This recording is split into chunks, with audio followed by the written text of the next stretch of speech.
Good morning, everybody, and welcome to Daily Red Devil for all of your latest Manchester United transfer news and talk. Hope everyone is doing well on this Sunday morning. We've got loads of news to bring you today, but before we do that, please do me a small favour. If you are watching this video for the first time today, make sure to subscribe, bottom right-hand corner, and give the video a like as well. So, on the show this morning, we are going to be talking about Mbuemo. Apparently, the deal is going to happen this week.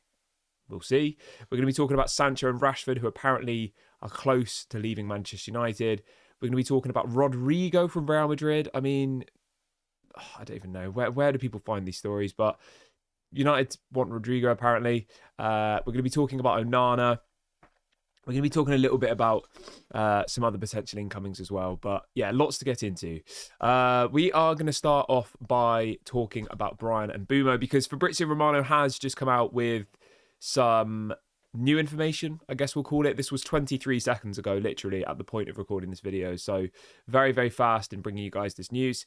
So Fabrizio this morning is saying contacts are ongoing between Manchester United and Brentford. Okay, I mean, that's obvious. He says Mbuemo still wants to join Manchester United and the club remain optimistic that the green light they'll get the green light to sign Mbuemo in the next few days. It says United keep working, negotiating and advancing the deal. They're working on easier and more difficult add-ons. They're trying to make Brentford happy with their final proposal. United are on it, and the deal is completely alive as of this weekend. United are prepared to push again and again for Mbuemo, a crucial target for their transfer window. I mean, I don't know what to say, really. So effectively, they're arguing over the add-ons. Why? Surely, if you look at this on a really, really basic fundamental level, right, and you put everything else away, we've spent 6 weeks arguing with Brentford, okay? In that 6 weeks, you've probably paid negotiators, CEOs, all of these people. All we've done is negotiate this one deal. There's been no other signings. There's been no other outgoings. Nothing else has happened in the last 6 weeks. Would we all agree on that? How much money do you think we have spent in the last 6 weeks negotiating this deal?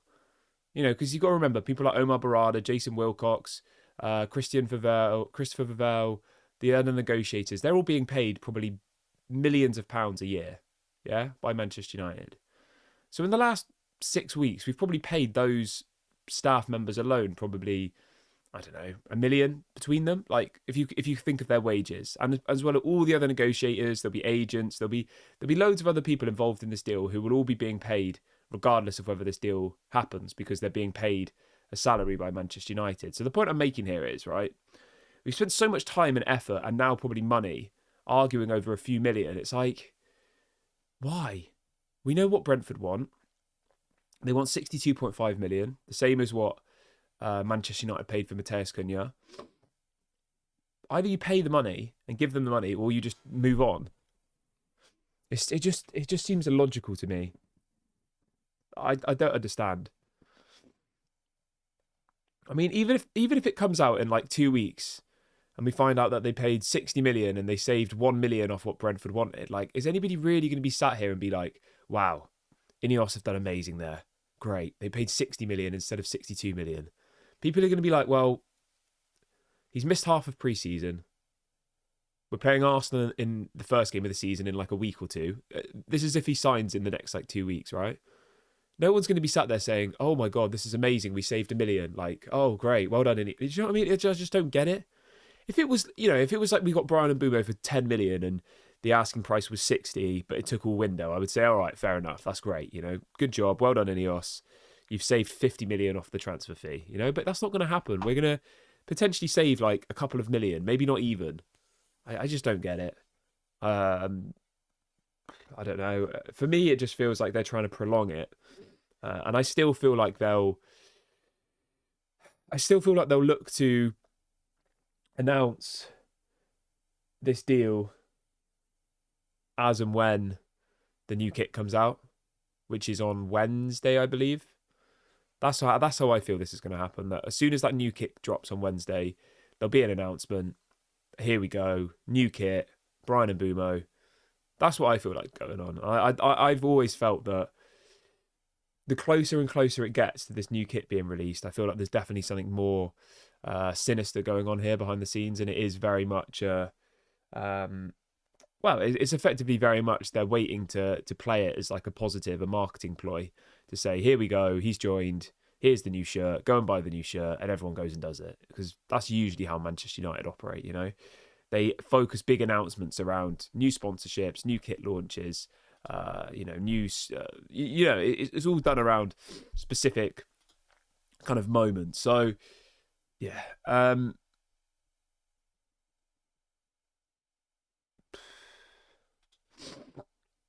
There's a little bit of an update on Gyökeres as well, which we'll talk about quickly. So, at the moment, Gyökeres is refusing to go back to pre-season for Sporting. It seems at the moment that Arsenal aren't able to agree a deal with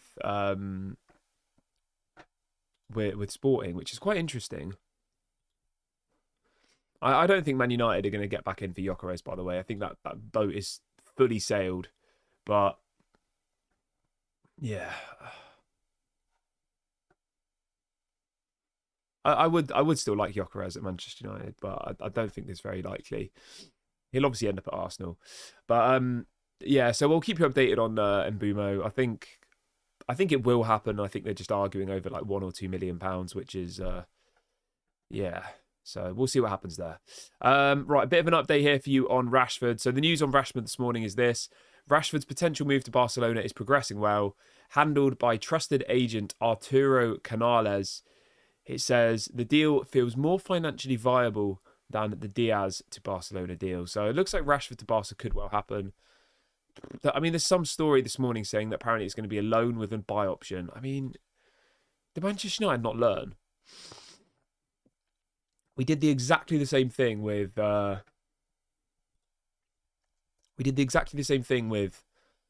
What's he called? My brain's not working. With Sancho. Didn't we? Exactly the same thing. And we saw how that turned out. It was a disaster. Absolute disaster. So, yeah, I don't know. I don't know what to make of it, really. If I'm being completely honest. I don't know. I mean, every single bit of business, whether it's ingoings or outgoings, I was happy with the Matheus Cunha deal. I think he was a good signing. Don't get me wrong. Like, very, very good deal. Well done, Manchester United, for bringing him in. I say well done. There was a release clause. It wasn't exactly difficult. But Matheus Cunha was a good signing. But other than that, it's just been painful. There's no other way of describing it. Painful. Very, very painful. Which is it's just annoying at this point, you know? I think as a fan base...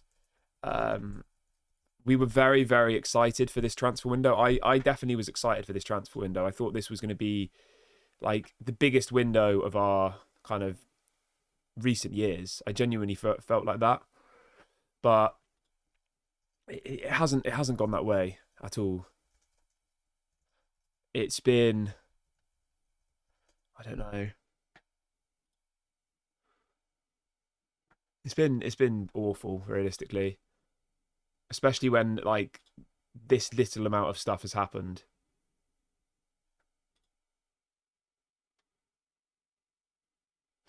Right, let's see what else we've got planned for this morning. Yeah,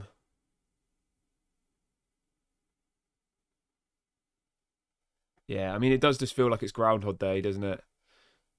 Just going round in circles. I mean, the thing is, right, there's nothing we can do about that. I remember the window last year, and it was actually, like, exciting. There was loads going on. But I guess ever since we lost that Europa League final, it's all kind of gone out the window, you know? Right, let's see what else we have planned for this morning. So, I don't even know how to start with this one. There's a story this morning saying that apparently Manchester United want Rodrygo from Real Madrid. I mean, it's a news show, you know, at the end of the day. I'm bringing you guys the news. Do I think Rodrygo is going to happen? No, not a hope in hell. Maybe he'll end up at Arsenal. Maybe he'll end up at Liverpool. There is no way on earth that Manchester United are going to sign Rodrygo.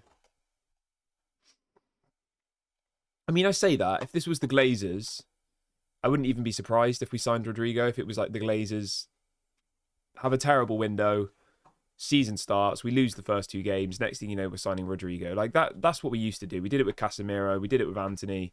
So it's not beyond the realm of imagination, is it? But in this context, I mean, if we can't even afford Bryan Mbeumo, how the hell are we going to afford Rodrygo? I mean, how much would he even cost? 70 to 100 million, maybe? I literally have no idea, but he would be extremely expensive, Rodrygo, and it's not going to happen. So yeah, I mean, it's just a stupid story, but it is out there. It's a story. It's been put out by a relatively reliable journalist. And yeah, I mean, it does just say that we're interested in him. I'm sure we're interested in lots of players. So yeah, I would take Rodrygo, but it's never going to happen. And we're selling all of our wingers. So why would we sell all of our wingers to then go and buy £100 million winger? Like, it doesn't make sense. But yeah, moving on from there, let's talk about Andre Onana quickly. So apparently Andre Onana is injured. He's going to be out for around 6 weeks, which will be, let's see when a potential return could be. 1, 2, 3, 4, 5, 6. Does that mean he might miss the Arsenal game? 1, 2, 3, 4, 5, 6. When's the Arsenal game? I think he probably will miss the Arsenal game, you know. 17th. It's going to be tight.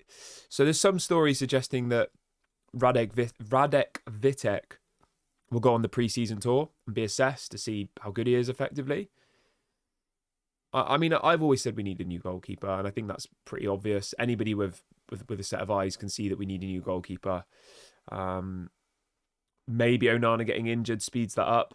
I mean, one thing I will say is Onana getting injured kind of rules out him leaving, because no one's going to buy him if he's injured. He's injured for 6 weeks. 6 weeks is, I mean, 6 weeks is conveniently when the transfer window closes. I don't know. I'm not saying he's faked it, obviously. I'm just saying I mean, that's worked out quite well for him, hasn't it?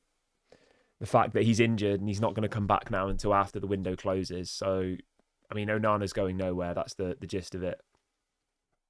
We've got no Onana for 6 weeks. Yeah, I mean, it's not great, is it?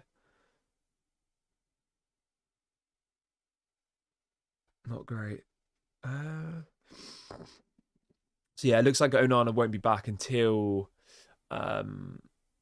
after the window closes. So yeah, I don't know. Maybe Altay Bayindir steps up. I mean, I'm not particularly confident in Altay Bayindir either. I don't know what you guys feel, but yeah, I don't think he's particularly great. I haven't really seen enough of Radek Vitek to comment, so I don't know. I mean, there might be people in the chat who saw him whilst he was out on loan, but yeah, I'm not going to sit here and pretend that that, you know, I watch Radek Vitek on loan every week. I don't. So yeah, I mean, again, I think we need a world-class goalkeeper, and I don't think any of what we have is world-class. I don't think Radek Vitek is. I don't think Andre Onana is, and I don't think Altay Bayindir is, you know. So yeah, we need to get a world-class goalkeeper. I don't think that's going to happen this window, by the way. And it almost definitely won't happen now that Onana is injured, and you know, we can't get rid of him now because no one buys injured players. They won't pass their medicals. So yeah, I don't know. Strange. But anyway, I'm going to wrap the video up here, guys. I'm not going to go on for ages. It's Groundhog Day. There's not that much going on. We're going around in circles. So I'm going to leave it here. I hope you all have an amazing Sunday, whatever you're doing. Go and enjoy the weather. Take some time away from football. There's nothing going on. So have a great day. I'll speak to you all tomorrow morning. Hopefully something happens, but I'm not holding my breath. Thank you very much for watching today. Make sure to drop a like, leave a comment, subscribe. This has been Daily Red Devil, and I'll speak to you all later. Bye for now.